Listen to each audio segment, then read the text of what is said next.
અખિલ ભારતીય રબારી સમાજના ધર્મગુરુની ગાદી વડવાળા મંદિર દુધરેજ ધામ ખાતે શીતલ ગૌશાળાનું ભવ્ય નિર્માણ કાર્ય કરવામાં આવેલ.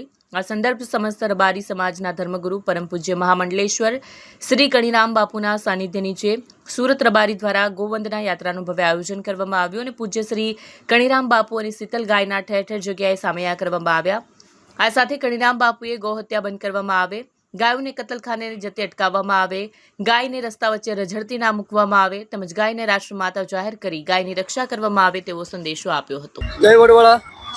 સુરત શહેર દ્વારા આયોજિત સમગ્ર રબારી સમાજ દ્વારા ગાય વંદના યાત્રા અને પૂજ્ય 22મી પૂર્ણતિથિ કલ્યાણદાસ બાપુની ભવ્ય અને દિવ્ય યાત્રાનું એક સુરત રબારી સમાજ દ્વારા આયોજન કરવામાં આવેલું હતું.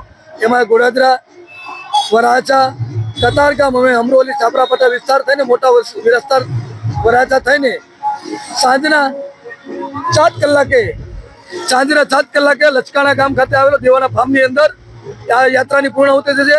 સાંજે પૂજ્ય બાપુની ધર્મસભા અને ગૌ ભક્તોની એક ધર્મસભા થશે.